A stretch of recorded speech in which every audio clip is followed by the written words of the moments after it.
नमस्कार दोस्तों, स्वागत हमारे YouTube चैनल डिजिटल ज्ञान 84 में। तो आज की इस वीडियो में हम लेकर आए हैं आप सभी को के लिए बहुत बड़ी खुशखबरी, जिसका आप लोगों को बहुत दिनों से, बहुत सालों से इंतजार था। तो वो कौन सी बड़ी खुशखबरी है, मैं आगे इस वीडियो में आपको अच्छी तरह से बताऊंगा और समझाऊंगा भी। तो आप लोग वीडियो को लास्ट तक जरूर देखिएगा बिना स्किप किए, ताकि आपको सभी बातें अच्छे से समझ में आ जाए। तो आइए लेकर चलते हैं आज के वीडियो पे।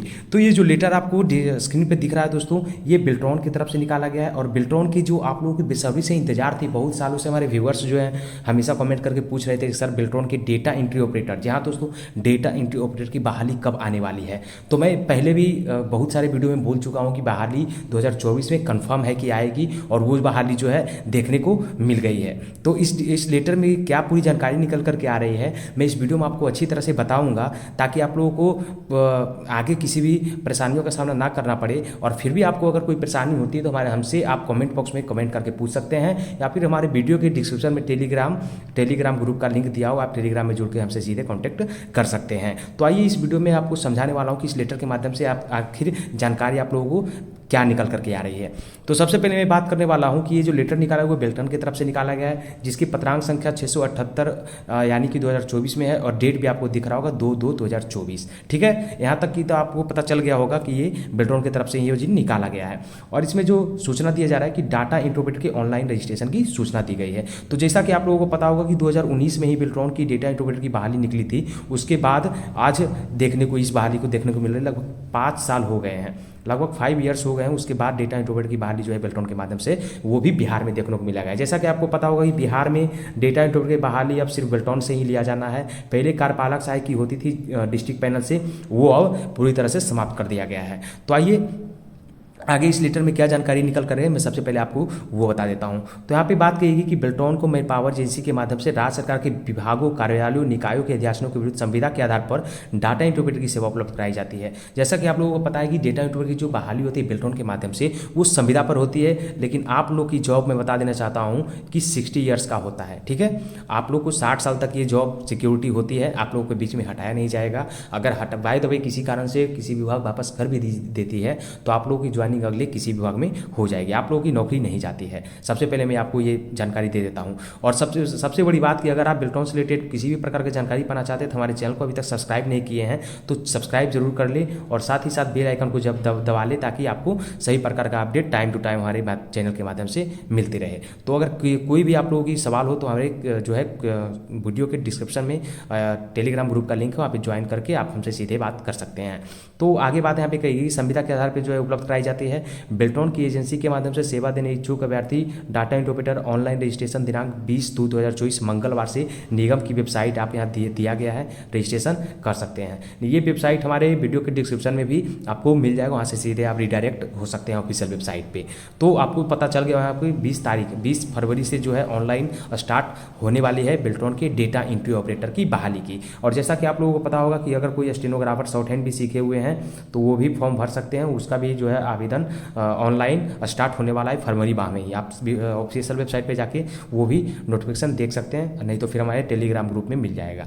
तो आपको ये पता चल गया हो कि 20 तारीख से जो है आप लोगों की जो है ऑनलाइन की प्रक्रिया स्टार्ट होने वाली है। और आगे इसमें क्या शैक्षणिक योग्यता क्या है, उम्र सीमा क्या है, पैसे कितने लगने वाले हैं फॉर्म भरने के लिए, किसे कितने पैसे चुकाने होंगे यानी कि पे करने होंगे, वो सारी जानकारी मैं इसमें आपको बताऊँगा। सबसे पहली बात की जाती है कि आपको शैक्षणिक योग्यता क्या है। जी हाँ, शैक्षणिक योग्यता के बारे में बात करूं तो ये पहले से ही आप लोगों को पता होगा कि 10+2 यानी कि इंटर पास अभ्यर्थी, और साथ ही 1 वर्ष का डिप्लोमा कोर्स यानी कि कंप्यूटर का कोई भी कोर्स वो किए हुए होंगे, और साथ ही साथ हिंदी अंग्रेजी टाइपिंग का अनुभव रखते हों। तो अनुभव प्रमाण पत्र, ना ही हिंदी अंग्रेजी टाइपिंग का आपको सर्टिफिकेट देना है, ऐसा कुछ नहीं है। आपको जो है एग्जाम में बैठ करके हिंदी इंग्लिश टाइपिंग पास कर लेनी है। तो यहाँ पे सर्टिफिकेट किसकी लगेगी, तो 10+2 इंटर का और साथ ही साथ कंप्यूटर कोर्स का। और एक इस बार से नया नियम क्या जोड़ा है दोस्तों, पहले क्या था कि कंप्यूटर का 1 साल का ही कोर्स देना होता था, वो मैंडेटरी था। लेकिन अब कंप्यूटर 1 साल का कोर्स अगर आपके पास नहीं है, आप BSDM बिहार कौशल युवा कार्यक्रम जो आपकी KYP होता है उसी को मान लीजिए, बिहार कौशल विकास मिशन द्वारा 400 घंटे DDEO डोमेस्टिक डाटा इंटरप्रेटर का कंप्यूटर प्रशिक्षणिक शैक्षणिक योग्यता रखते हैं, तो आप भी इस फॉर्म को भर सकते हैं अगर आपके पास 1 ईयर का कंप्यूटर कोर्स नहीं है तो। जी हाँ दोस्तों, सबसे पहले आपको बात मैं समझा देता हूँ। अगर आप 1 ईयर का कोई भी डिप्लोमा कंप्यूटर कोर्स नहीं किए हुए हैं, तो अगर आप BSDM यानी कि KYP कुशल युवा कार्यक्रम जो होता है, अगर वो आप कोर्स किए हुए हैं तो आप भी इस फॉर्म भरने के लिए एलिजिबल हैं। जी हाँ दोस्तों, एलिजिबल हैं। मैं आपको अच्छी तरह से समझा देता हूँ और आगे इस बात में आगे बात करता हूँ इस वीडियो में कि आपकी उम्र सीमा क्या होनी चाहिए। तो उम्र सीमा आपको होनी चाहिए 18 वर्ष से अधिकतम 59 वर्ष। जहाँ दोस्तों अगर आपकी उम्र सीमा 18 वर्ष से लेकर के 59 वर्ष के बीच में है तो आप इस फॉर्म को भर सकते हैं, आप एलिजिबल हो। परीक्षा शुल्क की बात करें तो सबसे पहले मैं 2019 के बारे में बात करता हूं। तो 2019 में जो परीक्षा शुल्क सभी के लिए एक समान थी, 1000 रुपया सभी को देना था, वो भी ऑफलाइन के माध्यम से। ठीक है, ऑफलाइन के माध्यम से BOB बैंक ऑफ इंडिया जो भी होता है उनके माध्यम से जो है चालान कटवाना पड़ता था, लेकिन शायद इस बार से हो सके कि ऑनलाइन बिल यानी कि पेमेंट करने का ऑप्शन दे दे। तो सबसे पहले बात करूं कि उम्र सीमा की बात हो गई है। अब जो है फ़ी कितने लगने वाले हैं आपको फॉर्म भरने में। तो बिहार राज्य के अनुसूचित जाति अनुसूचित जनजाति के लिए 250 रुपया देना होगा आपको। जो भी अनुसूचित जाति पिछड़ा वर्ग अति पिछड़ा वर्ग में आते हैं वो 250 रुपये देंगे। बिहार राज्य के स्थायी निवासी सभी आरक्षित अनारक्षित वर्ग महिला को के लिए 250 रुपया। तो आप लोगों को पता होगा कि जितने भी यहाँ पे महिला है वो तो या तो अनुसूचित जाति अनुसूचित जनजाति या फिर जो भी हैं अनारक्षित वर्ग से आते हैं, उनको भी यहाँ पे 250 रुपया ही लगने वाला है। ऊपर से दिव्यांगता जो भी दिव्यांग अभ्यर्थी हैं जो हैंडीकैप्ड हैं उनको भी यहाँ पे 250 रुपये देनी है परीक्षा शुल्क के तौर पे। और यहाँ पे सामान्य अभ्यर्थी के जितने भी उम्मीदवार हैं यानी कि बॉयज महिला को छोड़ करके सामान्य अभ्यर्थी के या तो EWS कैटेगरी में आते होंगे या फिर जनरल में आते होंगे, उन सभी को 1000 रुपया यहाँ पे करना है फॉर्म भरने के वक्त। पे करने की जो यहाँ पे प्रक्रिया बताई गई है, अभ्यर्थियों को उपयुक्त परीक्षा शुल्क के अतिरिक्त विभिन्न बैंकों द्वारा निर्धारित चार्ज भी देना होगा, जिसे ऑनलाइन भुगतान के क्रम में बैंक द्वारा स्वतः बैंक चार्ज के रूप में ले लिया जाएगा। तो यहाँ पे साफ तौर पर यहाँ पे बता दिया गया है कि कोई बैंक में जाकर के चालान आपको नहीं कटवानी है, आपको यहाँ पर जो है ऑनलाइन माध्यम से ही पैसे पे करने हैं। और उसके बाद पैसे पे तो जो यहाँ पे 1000 बताया गया 250 रुपये बताया गया वो तो लगेगा ही। अगर बैंक कोई और एक्स्ट्रा चार्ज प्रीफर करती है ये GST या IGST के रूप में, तो वो भी आपको वहाँ पे करने होंगे। 4 नंबर में आपको दिख रहा होगा ऑनलाइन आवेदन पत्र भरने की से संबंधित तिथि एवं अन्य निर्देश निम्नलिखित है। डेट ऑफ पब्लिश नोटिस और रजिस्ट्रेशन यानी कि पब्लिश करने का जो रजिस्ट्रेशन का डेट है वो है 20/2/2024। स्टार्ट डेट भी 20/2/2024 से है और इन डेट जो है 15/3/2024 यानी कि 15 मार्च तक जो है आपको फॉर्म भरने की लास्ट तिथि होगी। जी हाँ दोस्तों, यहाँ तक आप लोगों को बात अच्छी से समझ में आ गई होगी। आगे इस लेटर में क्या जानकारी निकल कर आ रही है, तो सिलेबस आपका क्या होने वाला है, परीक्षा किस तरह से होगा, वो पूरी जानकारी इसमें दी गई है। तो आइए वो भी आपको अच्छी तरह से समझा देता हूं। तो सबसे पहले आपको सिलेबस की बात करें तो बेल्ट्रॉन की जो डेटा इंटरप्रेटर या फिर स्टेनोग्राफर दोनों का सिलेबस एक होता है। NIOS के डेटा इंटरप्रेटर की सिलेबस कोड संख्या 336 के समान होगा, जो कि डेटा इंटरप्रेटर और स्टेनोग्राफर दोनों के लिए ये समान है। तो अगर कोई भी अभ्यर्थी स्टेनोग्राफर या फिर बेल्ट्रॉन के DEO का जो है प्रिपरेशन करना चाहते हैं तो हमारे चैनल पर आपको बहुत जल्द पढ़ाई से रिलेटेड सेट से रिलेटेड हमारे चैनल पे वीडियो देखने को मिलेगा। तो आप हमारे चैनल को सब्सक्राइब जरूर कर लीजिएगा ताकि आपको बेल्ट्रॉन के स्टेनोग्राफर के या फिर डेटा इंटरप्रेटर की तैयारी करने में आसान हो। हमारे चैनल पे आपको सभी प्रकार की वीडियो तैयारी करने वाली आपको मिल जाएगी। तो आप लोग चैनल को जरूर सब्सक्राइब कर ले। बहुत जल्द हमारे चैनल पर जो है बेल्ट्रॉन के DEO से रिलेटेड और स्टेनोग्राफर से रिलेटेड जो है प्रिपरेशन की तैयारी कराई जाएगी। ठीक है, अब यहाँ पे आगे बात कही गई है कि कंप्यूटर आधारित MCQ मल्टीपल चॉइस क्वेश्चंस होंगे और परीक्षा 1 घंटे की होगी। यहाँ MCQ जो परीक्षा होगी, सबसे पहले मैं बता दूं कि बेल्ट्रॉन के डेटा इंटरप्रेटर हो या फिर स्टेनोग्राफर हो या फिर प्रोग्रामर हो, इन सभी का जो है स्टेज 3 तक एग्जाम होती है। 3 स्टेप में होती है। फर्स्ट होती है MCQ में आपको अगर 50% मार्क्स लाना होता है, वो सभी में समान है। MCQ में 50% मार्क्स लाना होगा। जितने भी क्वेश्चन होंगे उसके 50% अनारक्षित के लिए मैं बोल रहा हूँ, बाकी जितने सभी का छूट दिया गया वो छूट उसमें शामिल होगा। और स्टेनोग्राफर में भी वही है और प्रोग्रामर में भी वही है। और साथ ही साथ MCQ अगर आप एग्जाम दे देते हैं उसके बाद आपको 10 या आधा घंटे के अंतराल में हिंदी टाइपिंग और इंग्लिश टाइपिंग भी देना होगा। हिंदी और इंग्लिश टाइपिंग भी देनी होगी। उसके बाद आप लोगों की जो है परीक्षा समाप्त होगी। उसके बाद जो रिजल्ट होगा वो देखने को मिल जाएगा बेल्ट्रॉन के वेबसाइट पे। तो आगे में इस बात करना होगी, परीक्षा से MCQ जो है होगी वो 60 क्वेश्चन होगी। 7 वस्तुनिष्ठ MCQ प्रश्न पूछे जाएंगे, जिसमें उत्तीर्णता यहाँ पे देखो आप लोग को लिखा हुआ है, यहाँ पे देख सकते हैं 50% अंक लाना अनिवार्य आवश्यक होगा। तो जहाँ दोस्तों जो भी 50% अंक लाएंगे उन्हें इस परीक्षा में एमसीक्यू की परीक्षा में उन्हें पास घोषित कर दिया जाएगा। उसके बाद आप लोगों की जो है वो देखी जाएगी क्या, तो हिंदी और अंग्रेजी टाइपिंग का जो स्पीड है जो वो पास कर पाते हैं नहीं। यहाँ पे बात कही गई एमसीक्यू की परीक्षा में निगेटिव मार्किंग का प्रावधान नहीं रहेगा, जैसा कि पहले से ही नहीं था और इस बार भी निगेटिव नहीं है। आप लोग अच्छे से समझ लीजिए, आप लोगों को परीक्षा में कोई भी निगेटिव अंक नहीं होगी। आप लोगों को 60 क्वेश्चंस में 60 क्वेश्चंस रंगने ही रंगने होंगे, कि छोड़ने से कोई फायदा नहीं है, रंग दीजिएगा, शायद अगर किस्मत अच्छा हो तो आप लोगों को 1-2 नंबर बढ़ जाएगा। ठीक है, तो जहाँ तक हमें जानकारी में आप लोगों को अच्छे से तरह से समझा देता हूँ कि आप लोग परीक्षा में कोई गड़बड़ी ना कीजिएगा। साथ ही आगे बात कही गई एमसीक्यू परीक्षा के पश्चात उसी दिन, जहाँ दोस्तों इसके पहले 2019 में क्या हुआ था, 2019 में हुआ था पहले एमसीक्यू ले लिया गया था, उसके बाद एमसीक्यू का रिजल्ट पब्लिश किया गया था, उसके बाद ही टाइपिंग का जो है एग्जाम लिया गया था। लेकिन इस बार क्या होनी है, इस बार जिस दिन एमसीक्यू का परीक्षा होगा उसी दिन कुछ अंतराल के बाद टाइपिंग की दस्ता परीक्षा आयोजित की जाएगी। हिंदी और अंग्रेजी दोनों की टाइपिंग की दस्ता परीक्षा कंप्यूटर पर जाएगी, जो कि टीसीएस कंडक्ट कराती है। मैं आपको यहाँ पे लिखा हुआ नहीं है लेकिन मैं बता देता हूँ, टीसीएस बिल्टॉन की एग्जाम कंडक्ट कराती है और एमसीक्यू से लेकर टाइपिंग तक सभी एग्जाम टीसीएस ही कंडक्ट करेगी।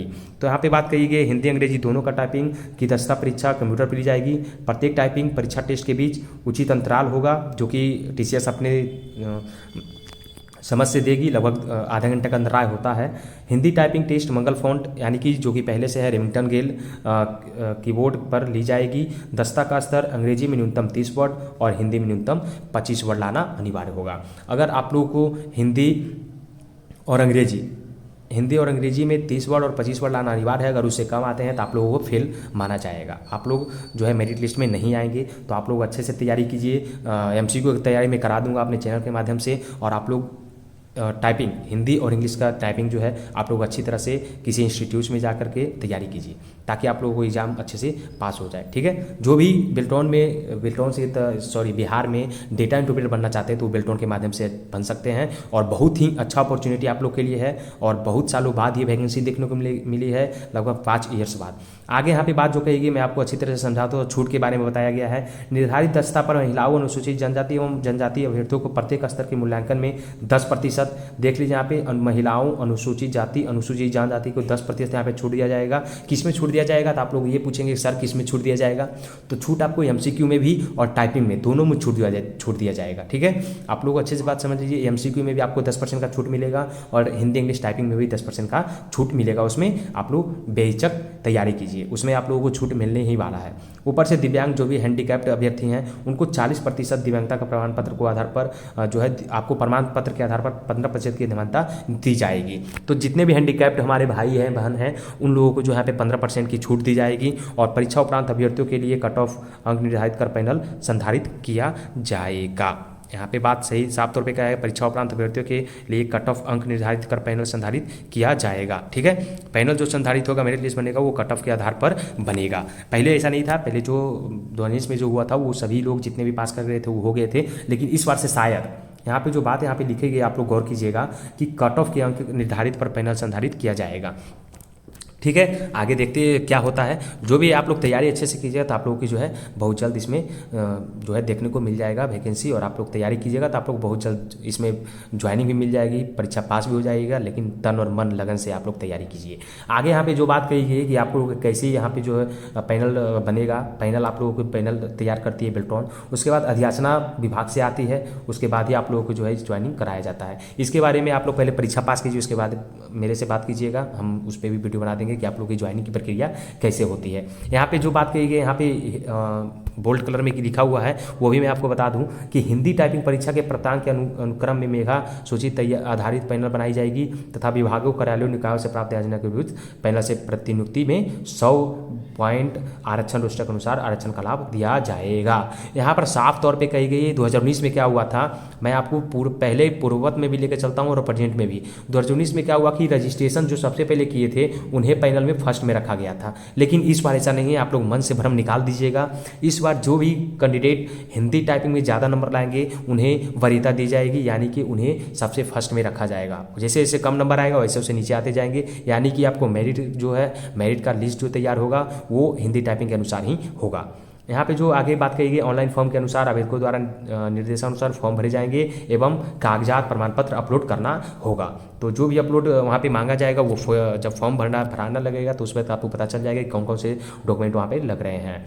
और यहाँ पे जो बात कही गई उम्मीदवारों को फॉर्म भरने में पूरी सावधानी बरतनी चाहिए। अपूर्ण एवं गलत कागजात वर्णित स्थान पर अपलोड नहीं करने की स्थिति में भी आवेदन स्वीकार कर दिए जाएंगे। तो आप लोगों को बात यहाँ पे सूचना के माध्यम से दिया जा रहा है कि आप लोग फॉर्म भरने वक्त अच्छी से सावधानी बरतिए, अच्छे से चेक करके भरिए, ताकि आपकी फॉर्म जो है रिजेक्ट होने के कगार पे ना जाए। और यहाँ पे जो बात कही गई कि समय पर इस संबंध में निगम की वेबसाइट यानी कि बेल्ट्रॉन की वेबसाइट पे जो है फॉर्म भरने के बाद आप लोग परीक्षा की तिथि, समय एवं केंद्र अंकित होगा जो बेल्ट्रॉन की वेबसाइट पर ही होगी। तो आप लोगों को लगातार वहाँ पे जो है जाकर के चेक करते रहना पड़ेगा। कब? जब आप लोग फॉर्म सबमिट कर दीजिएगा उसके बाद से। अगर कोई समस्या होती है तो आप यहाँ पे हेल्प डेस्क नंबर दिया गया है, आप यहाँ पे कॉल करके भी कुछ जानकारी ले सकते हैं। और नहीं तो फिर हम तो हैं ही क्या भाई, हम तो हैं, हमसे भी जो जानकारी लेना होगा आप हमसे भी ले सकते हैं। मैं पूरी जानकारी और सटीक जानकारी दूंगा क्योंकि बेल्ट्रॉन से रिलेटेड हमें बहुत अच्छे से जानकारी है। और जो भी आप लोग जानेंगे पूछेंगे, मैं जो भी जानूंगा, ये नहीं बोल रहा हूँ कि 100% जानकारी होगी, कुछ कुछ बातें नहीं भी जान सकता हूँ, लेकिन बहुत जानकारी है। आप हमें कमेंट बॉक्स में या फिर टेलीग्राम ग्रुप में ज्वाइन करके हमसे पूछ सकते हैं अगर किसी प्रकार का भी सवाल होगा। तो अगर आपको प्रिपरेशन करना है बेल्ट्रॉन डेटा इंटरप्रेटर का या फिर स्टेनोग्राफर का तो हमारे चैनल को सब्सक्राइब कर लीजिएगा। बहुत जल्द प्रिपरेशन से रिलेटेड हमारे चैनल पर वीडियो देखने को मिलेगा।